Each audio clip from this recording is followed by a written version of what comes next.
Oi, queridos, estamos juntos mais uma vez, graças a Deus. Deus abençoe a todos, Deus derrame sua graça, sua paz. Nosso canal Palavra que Salva é uma ferramenta, que é utilizada aqui para propagar, proclamar o reino de Deus. Nosso objetivo maior é esse. Não temos interesse financeiro nenhum, né? Mas se você quiser ajudar o canal, fique à vontade.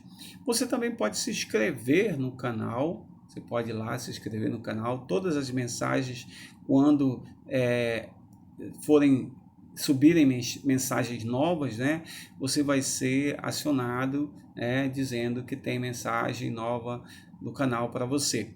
E também você, ao assistir essa mensagem, você pode nos ajudar dando um like, ou um like ou um dislike, porque fazendo isso você torna o vídeo relevante para o YouTube.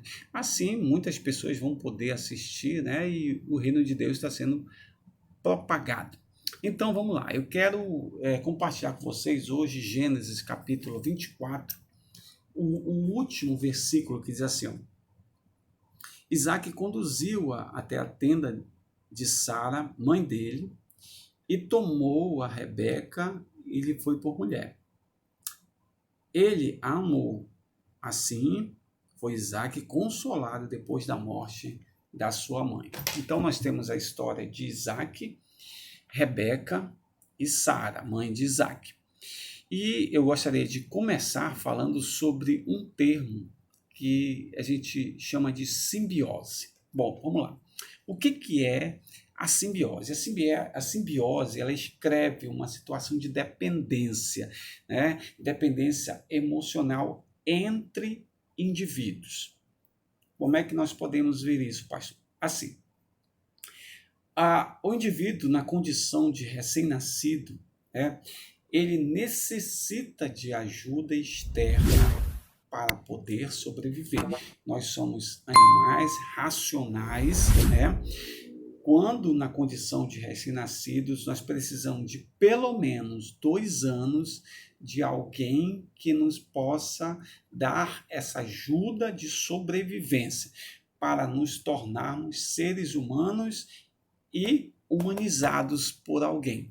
Então, nós somos e nós nos construímos dessa forma. Então, assim, essa situação de ajuda, essa situação de proteção, quem dá no momento para nós? Nossos pais. Mas eu quero me deter à figura da mãe. A mãe é aquela que amamenta, é aquela que sustenta, é aquela que protege, aquele frágil, aquela frágil criança, aquele bebê muito frágil ali. Então, naquele momento, é a mãe que faz toda essa dependência. E aí chega um momento, a gente pode até, tem isso registrado na Bíblia, o desmame de Isaac, quando Isaac é desmamado, ou seja, ele saiu daquela condição de contato do seio materno, de uma forma definitiva. Agora ele vai começar a galgar os passos, de família, agora para a escola, agora para a sociedade, e assim vai expandindo, a sua aproximação, a sua interação interpessoal. Então ele vai começando a se relacionar com pessoas e crescendo nisso. E aí eu também trago 3 termos, que são interessantes, que eu já falei aqui em alguns vídeos anteriores sobre a teoria de Jean Piaget, que é a teoria da epistemologia genética de Jean Piaget, que ele trata 3 termos cognitivos que são super interessantes nesse crescimento. Anomia, onde não tem regra, a criança mexe ali, mexe para cá, mexe para o outro lado e tal. Heteronomia, onde as regras quem ditam são as pessoas de autoridade. Menino, não faz isso, não coloque sua mão aí, não faça dessa forma. E o conceito de autonomia, ou seja, agora quem dita as regras sou eu. Eu não sou mais criança, eu já sei, eu vou dizer o que eu faço, eu vou dizer o que eu não faço, eu vou dizer o que eu que eu creio, eu vou dizer o que eu não creio. Eu vou dizer o que eu entendo e o que eu não entendo. Então, eu tenho voz, autonomia, certo? Então, isso é um crescimento normal para a vida de todo ser humano. Porém, aí que nós vamos entrar agora na questão de Isaac, o que nós lemos agora? Isaac tomou Rebeca, quando encontrou com Rebeca, levou para a tenda da sua mãe, lá na cama da sua mãe, ele teve relações com ela, e aí a Bíblia termina o versículo dizendo assim, que só assim ele foi consolado da morte da sua mãe. Então, veja bem, vamos fazer um retrato dessa história, um panorama, né, dessa história toda de Isaac. Primeiro, ele deve ter tido uma relação simbiótica com Sara, sua mãe. Por quê? Primeiro, era o único filho que Deus deu, que foi promessa de Deus para os pais. Sara o tinha como aquele troféu no qual Deus concedeu a ela essa criança. Foi a benevolência de Deus que trouxe Isaac, né? Fez com que ela sorrisse novamente. A palavra Isaac significa sorriso. Então, esse foi o ponto. Segundo, ela sente, que Ismael é uma ameaça para Isaac e pede para Abraão mandar Ismael e Agar embora, porque ela não quer que o filho dela se misture com outro. Ela não quer que o filho dela se relacione com outra pessoa ou outras pessoas. Ismael, porque era o irmão dele. Então, ela não quer essa proximidade de irmão com irmão. Ela quer distanciamento, ou seja, ela quer Isaac para si. Você vê que ela quer Isaac para próximo dela. Então, essa questão dessa simbiose, que já deveria estar num patamar de distanciamento, continua muito forte, muito arraigada, muito entrelaçada. Então, ela aproxima Isaac para si, e Isaac, como é dependente, cresce entendendo isso. E aí o que acontece? Sara sai de cena, Sara morre. Depois de um bom tempo, depois que ela morre, com o tempo, depois que se passa o luto, Isaac é para ter já vivenciado o luto de 6 meses a 1 ano e tal. E o que acontece depois? Agora eu vou casar, vou ter outra família, tal. Mas aquela situação de simbiose que foi criada e que foi desconectada sem que Isaac ele tivesse a oportunidade de se distanciar, o tornou, dependente daquela mãe que não existia. E aí o que ele faz? Ele busca, depois de 40 anos, busca Rebeca e leva para a tenda da mãe. Olha o significado disso, a tenda da mãe. E para poder superar a situação da mãe. Por quê? Porque ele vinha sofrendo há muito tempo. E aí a gente vê o quê? O que a gente vê nessa nossa sociedade? O que nós podemos ver no contexto atual? Vários Isaques, homens que ainda não cortaram o cordão umbilical da mãe. Casa, mas ou ele mora numa puxadinha do lado da casa da mãe, ou a mãe mora numa puxadinha do lado da casa dele. Ou ele mora, eu moro longe da minha mãe. Quantos quarteirões? Qual é o bairro? Não, eu moro 3 casas depois dela.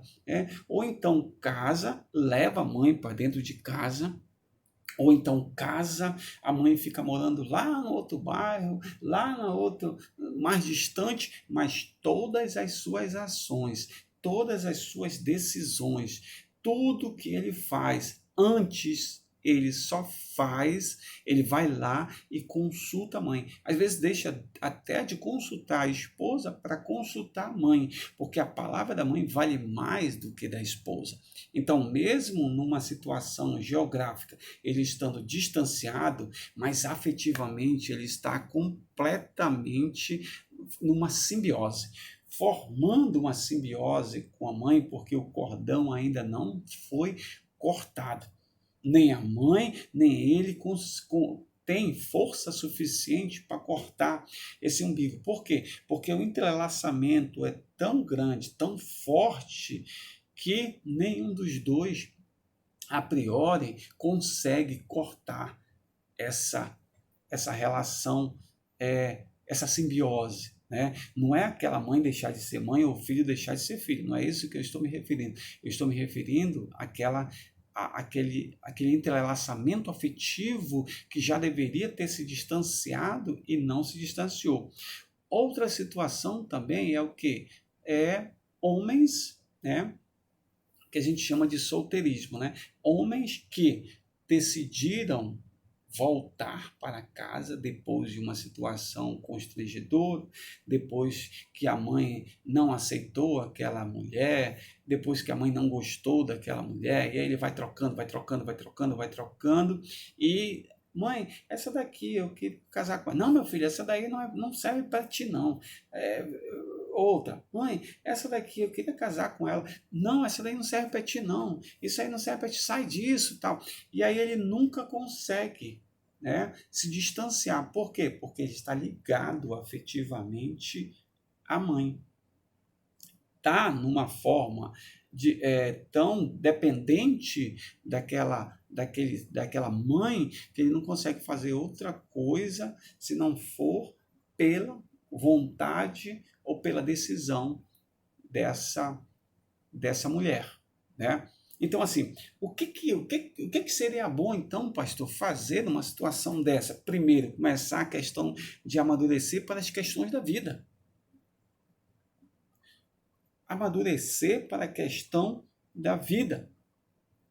Então, tornar-se diferente frente à família de origem.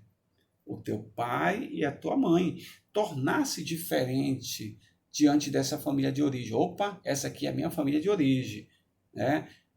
A Bíblia fala que eu constituir outra família, né? Deixará seu pai e sua mãe. Então, eles nunca vão deixar de ser meu pai, minha mãe, mas eu preciso construir uma outra. Então, assim, essa minha família aqui, ela não pode interferir dessa forma como está interferindo na minha família. Então, eu começo a tornar-me diferente frente a isso.